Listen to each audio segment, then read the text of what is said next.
Magandang araw, ako po si Naomi Luis M. Quintana mula sa Grade 5 Optimistic. Nandito po ako ngayon upang ipakita sa inyo ang wastong paraan ng paglalaban ng mga damit na puti.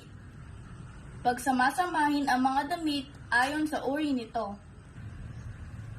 Ang mga damit na panloob ay sama-sama, gayon din ang bimpo at panyo.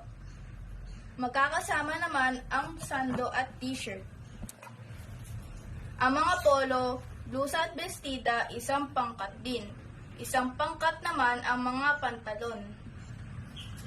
Suriin ang mga bulsa ng damit. Alisin ang mga barya, papel o anumang nasa loob nito. Kung may butas, punit at tastas, tahiin muna ito.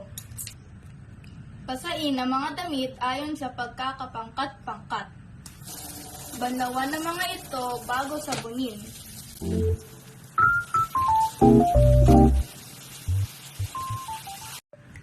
Tunawin ang powdered soap sa batsyang may tubig. Maaari ring gumamit ng detergent soap habang naglalaba. Unahing labhan ang maliliit at maninipis na damit.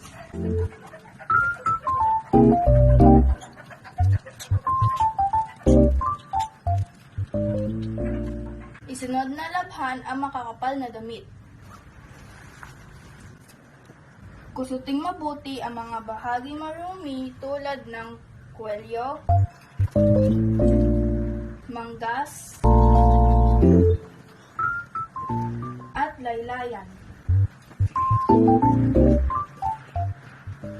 Patakan ng konting bleach ang makapit na mantsa upang ito ay maalis kung kinakailangan, at itago ang bleach pagkatapos itong gamitin.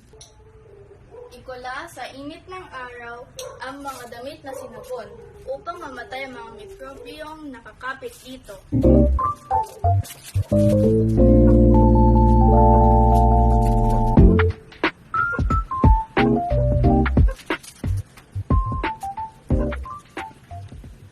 Banlawan ng mga damit hanggang sa mawala ang mga sabon.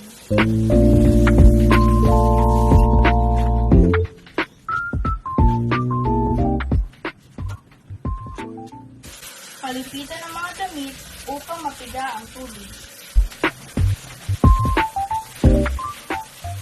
Ipal ang mga damit upang mawala ang lukot. At ihanger ang mga ito. At isampay ang mga damit.